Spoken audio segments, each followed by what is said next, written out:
नमस्कार। मैं doctor Ritu Marwa, assistant professor commerce, government DB girls college Raipur. आज हम बीकॉम फाइनल ईयर के पेपर प्रिंसिपल ऑफ मार्केटिंग विपणन के सिद्धांत के संबंध में चर्चा करेंगे। आज इस वीडियो के माध्यम से हम निम्न बिंदुओं पर चर्चा करेंगे। मीनिंग ऑफ मार्केटिंग या विपणन का अर्थ, nature and scope of marketing, विपणन का स्वभाव एवं क्षेत्र, विपणन का महत्व, इम्पोर्टेंस ऑफ मार्केटिंग एंड विपणन के कार्य, फंक्शंस ऑफ मार्केटिंग। सबसे पहले हम देखते हैं कि विपणन का अर्थ क्या है।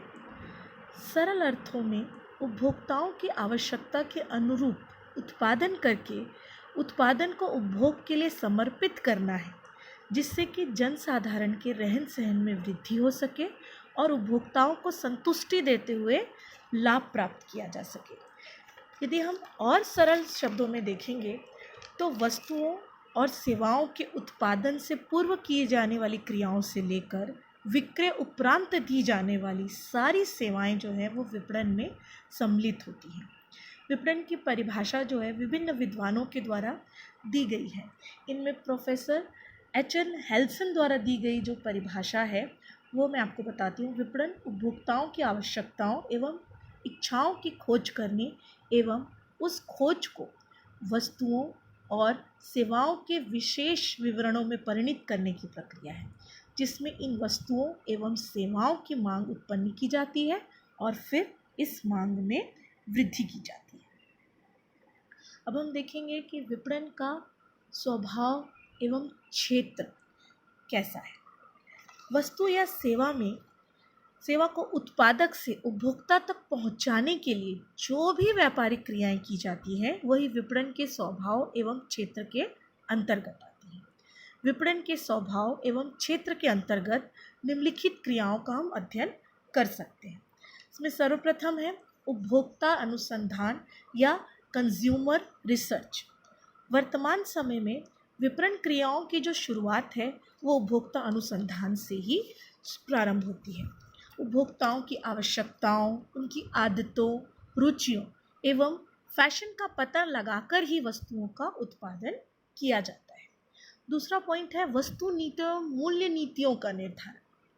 वस्तु के वास्तविक उत्पादन से पूर्व ही उसकी रंग, रूप, आकार, पैकिंग आदि बातों का निर्धारण वस्तु नीति के माध्यम से कर लिया जाता है और इसके मूल्य निर्धारण संबंधी निर्णय भी कर लिए जाते हैं, ताकि निर्माताओं को ज्ञात हो सके कि वस्तु को किस रूप में, किस मात्रा में एवं किन मूल्य में उपभोक्ताओं तक पहुंचाया जाए, जिससे वो उसे क्रय करने के लिए ज़्यादा से ज़्यादा आकर्षित हो।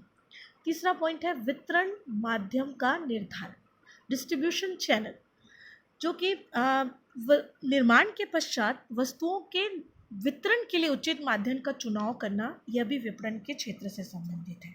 इसके द्वारा ही ऐसे वितरण माध्यम का चुनाव किया जाता है या प्रयास किया जाता है जिससे वितरण की जो लागत है वह न्यूनतम हो। इसके पश्चात आता है संवर्धन संबंधी निर्णय, प्रमोशनल डिसीजंस। आधुनिक युग में विक्रय संवर्धन एवं विज्ञापन के उपयोग के बिना वस्तुओं का जो विक्रय का कार्य है वो बहुत अधिक कठिन है, क्योंकि जो कंपटीशन का ज़माना है इसमें अपनी वस्तुओं की गुणवत्ता उपभोक्ताओं तक पहुंचाना बहुत अधिक आवश्यक है। अतः संवर्धन के विभिन्न साधनों का चुनाव करना भी एक महत्वपूर्ण कार्य है। पांचवा पॉइंट है विक्रय उपरांत सेवा या आफ्टर सेल सर्विस। विक्रय उपरांत दी जाने वाली जो सेवाएं हैं, जैसे मुफ्त मरम्मत, मुफ्त सफाई एवं गारंटी, उपभोक्ता संतुष्टि का एक बहुत ही महत्वपूर्ण कारक है। यह सभी क्रियाएं विपणन के क्षेत्र में सम्मिलित होती हैं। हम देखेंगे कि विपणन का महत्व क्या है। विपणन के महत्व को हम निम्न भागों में बांटकर अध्ययन करेंगे। इसमें सबसे सर्वप्रथम हम अध्ययन करेंगे importance of marketing to society, समाज के लिए विपणन का क्या महत्व है। उसके पश्चात हम देखेंगे कि निर्माताओं के लिए विपणन का क्या महत्व है, फिर उपभोक्ताओं के लिए विपणन का महत्व और उसके पश्चात अंत में अर्थव्यवस्था के लिए विपणन का क्या महत्व है। सबसे पहले हम देखते हैं समाज के लिए विपणन का क्या महत्व है। इसमें सर्वप्रथम हम देखेंगे कि विपणन के माध्यम से रोजगार की सुविधा होती है। विपणन की क्रियाओं में बहुत सारे व्यक्तियों की आवश्यकता होती है। जैसे जैसे विपणन क्रियाओं में वृद्धि होती जाती है, वैसे वैसे रोजगार में भी वृद्धि की संभावनाएं बढ़ जाती हैं। जैसे हम देखते हैं विपणन का जो क्षेत्र है वो बहुत अधिक विस्तृत है। क्रय, विक्रय, वितरण, संवर्धन, विज्ञापन, ये सारी जो क्रियाएं हैं वो विपणन में सम्मिलित हैं। इन सभी क्रियाओं को संपन्न करने के लिए बहुत से कर्मचारियों की आवश्यकता होती है। अतः विपणन जो है वह रोजगार सुविधाओं में विस्तार करता है। सेकेंड पॉइंट है रहन सहन का स्तर प्रदान करना। विपणन के माध्यम से उपभोक्ताओं को उनकी आवश्यकता के अनुरूप वस्तुएं एवं सेवाएं प्राप्त होती हैं। नई टेक्नोलॉजी से निर्मित वस्तुओं की उनको जानकारी मिलती है, जिससे उनके जीवन स्तर में सुधार होता है। तीसरा पॉइंट है अर्थव्यवस्था को मंदी से बचाना। वस्तुओं का जो क्रय विक्रय है सुचारू रूप से चलता है तो अर्थव्यवस्था सुदृढ़ रहती है। वस्तुओं के क्रय विक्रय में कमी आने से अर्थव्यवस्था प्रभावित होती है। इससे स्टॉक एकत्रित होता जाता है, मूल्य में गिरावट आती है, रोजगार में कमी आती है और अर्थव्यवस्था मंदी की ओर अग्रसर होता है। इन सभी परिणामों से बचने के लिए वस्तु एवं उपभोक्ता अनुसंधान का सहारा लिया जाता है, ताकि व्यक्तियों की रुचि के अनुसार वस्तुओं का निर्माण किया जा सके, जिससे उनके क्रय विक्रय में किसी प्रकार की कठिनाई ना हो और अर्थव्यवस्था भी सुचारू रूप से चलती रहे। समाज के लिए विपणन का एक अन्य महत्व है राष्ट्रीय आय में वृद्धि। वस्तु एवं उपभोक्ता अनुसंधान से जहां एक ओर अर्थव्यवस्था को मंदी से बचाया जाता है, वहीं वस्तु एवं सेवाओं के उचित विपणन से राष्ट्रीय आय में भी वृद्धि होती है। इसके पश्चात हम देखेंगे वितरण लागतों में कमी। एक सुदृढ़ वितरण व्यवस्था से वितरण लागतों में कमी आती है, जिसका प्रत्यक्ष या अप्रत्यक्ष लाभ उपभोक्ताओं को ही प्राप्त होता है। इसे हम इस तरह समझ सकते हैं, जैसे वितरण लागतों में जब कमी आती है तो वस्तुओं की लागत में कमी आती है, जिससे या तो निर्माता उस वस्तु के मूल्य में कमी करेंगे, जिसका प्रत्यक्ष रूप से जो फायदा है वो उपभोक्ताओं को प्राप्त होगा।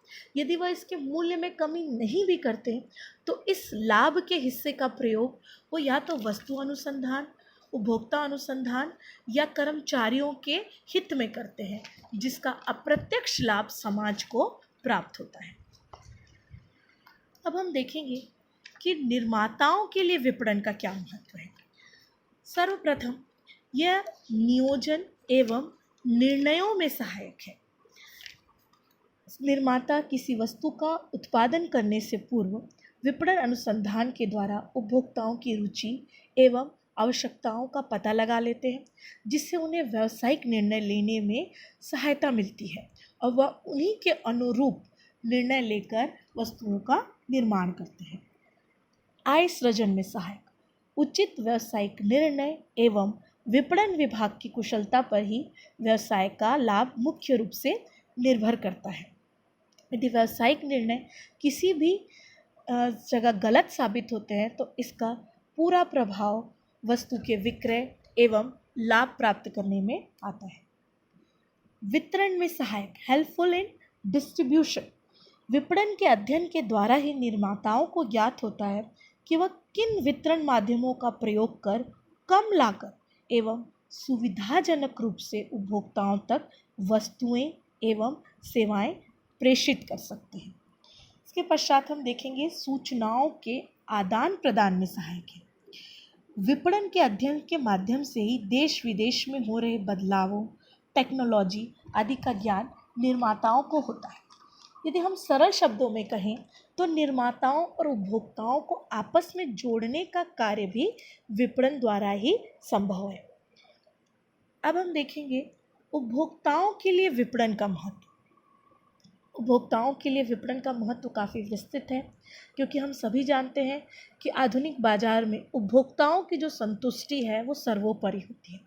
विपणन के माध्यम से ही उपभोक्ताओं को नवीन वस्तुओं की जानकारी मिलती है, उन्हें नवीन टेक्नोलॉजी की जानकारी प्राप्त होती है और विपणन माध्यमों के प्रयोग से ही निर्माता वस्तुओं की लागत में कमी करते हैं, जिससे उपभोक्ताओं को कम लागत में अच्छी वस्तुएं प्राप्त होती हैं।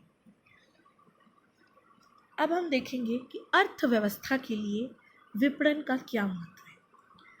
विद्वानों का मत है कि बिना विपणन के किसी भी देश का आर्थिक विकास नहीं हो पाता है।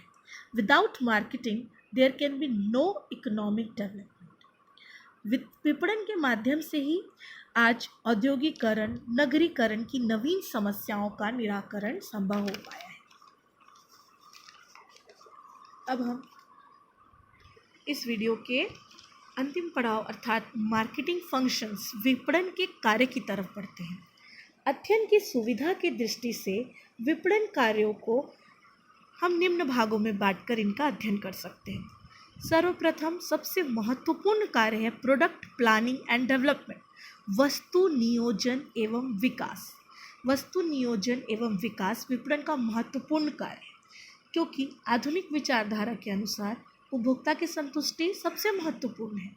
वस्तु नियोजन की सहायता से ही उपभोक्ताओं की आवश्यकताओं, उनकी रुचियों का पता लगाकर वस्तुओं का निर्माण किया जाता है, जिससे एक और वस्तु का जो विक्रय है वह आसानी से हो जाता है, दूसरी ओर इसके नियोजन के द्वारा वस्तु के अप्रचलित होने की जो संभावना है वह बहुत ही कम रहती है। दूसरा महत्वपूर्ण कार्य है विक्रय। विपणन में विपणन का कार्य भी बहुत अधिक महत्वपूर्ण है। यदि हम देखें तो यदि किसी वस्तु का विक्रय ही नहीं होगा तो उसका उत्पादन जो है वो बहुत अधिक समय तक नहीं किया जा सकता है। आजकल विक्रय का क्षेत्र जो है वो बहुत अधिक विस्तृत हो चुका है। आज ग्राहकों का पता लगाना, उनकी मांग को प्रोत्साहित कर उनकी सलाह लेना और उनको अच्छी से अच्छी सेवा प्रदान करना, यह सभी विक्रय के अंग माने जाते हैं। क्रय। तीसरा पॉइंट है क्रय। विपणन का तीसरा कार्य जो है वो क्रय करना है। ये जो क्रय है ये दो प्रकार से किया जाता है। एक तो यह क्रय उपभोक्ताओं के द्वारा किया जाता है, जो वस्तुओं का जो क्रय है उपभोग करने के लिए करते हैं। दूसरी ओर मध्यस्थ जो हैं वो वस्तुओं को बेचने के लिए क्रय करते हैं। वास्तव में इस कार्य को हम एकत्रीकरण कह सकते हैं, और मध्यस्थों द्वारा जो वस्तुओं का एकत्रीकरण किया जाता है वह इस उद्देश्य से किया जाता है ताकि एकत्रित वस्तुओं से ग्राहकों को वस्तुओं को चुनने में सुविधा मिले। विपणन का चौथा महत्वपूर्ण कार्य है परिवहन। परिवहन का अर्थ है निर्माताओं से वस्तुओं को अंतिम उपभोक्ताओं तक पहुंचाना। इसे हम इस प्रकार समझ सकते हैं कि यह आवश्यक नहीं है कि वस्तुओं का निर्माण जिस स्थान पर हो उस वस्तु की खपत भी उस स्थान पर हो। जैसे कि यदि किसी वस्तु का उत्पादन किसी एक राज्य में हो रहा है और उस वस्तु की खपत दूसरे अन्य राज्यों में ज़्यादा है, तो उन राज्यों तक वस्तुओं को पहुंचाने का कार्य परिवहन के द्वारा किया जाता है। परिवहन जो है वस्तुओं के बाजार को विस्तृत करता है, और आज के भौतिकवादी युग में परिवहन जो है वो बहुत ही अधिक महत्वपूर्ण है। विपणन का पांचवा महत्वपूर्ण कार्य है संग्रह, वस्तुओं का संग्रह। यह माना जाता है कि वस्तुओं की प्रकृति, उनकी गुणवत्ता और उनके टिकाऊपन के हिसाब से इनका संग्रह किया जाता है। जैसे अधिक शीघ्र जो वस्तुएं नाशवान होती हैं, जो जल्दी नष्ट हो जाती हैं, उनका जो संग्रह है अल्पकाल के लिए किया जाता है। इसके विपरीत जो टिकाऊ वस्तुएं होती हैं उनको दीर्घकाल तक संग्रह करके रखा जा सकता है। परंतु आजकल नाशवान पदार्थों को भी वैज्ञानिक तरीके से संग्रहित किया जा सकता है। संग्रह उत्पादन एवं उपभोग के समय में अंतर होने के कारण किया जाता है। संग्रह के द्वारा वस्तुओं की जो पूर्ति है अबाधित रूप से बाजार में होती रहती है। विपणन का छठवां महत्वपूर्ण कार्य होता है वित्त। आधुनिक उत्पादन व उपभोग के बीच समय का अंतर होता है। निर्माताओं को वस्तुओं की जो कीमत है वो उपभोक्ताओं तक पहुंचने के पश्चात ही प्राप्त होती है, परंतु इससे पहले भी उन्हें वित्त की आवश्यकता होती है, जैसे कच्चे माल के लिए, मशीनों के लिए, मजदूरी का भुगतान करने के लिए। धन और साख जिसकी आवश्यकता वस्तुओं को अंतिम उपभोक्ता तक पहुंचाने के लिए की जाती है, विपणन में वह वित्त कार्य कहलाता है। पहले हम देखते थे कि निर्माता स्वयं वित्त का वित्त का प्रबंध करते थे, परंतु आज वित्त का प्रबंध करना उत्पादक के जगह विभिन्न विशिष्ट संस्थाओं के द्वारा किया जाता है।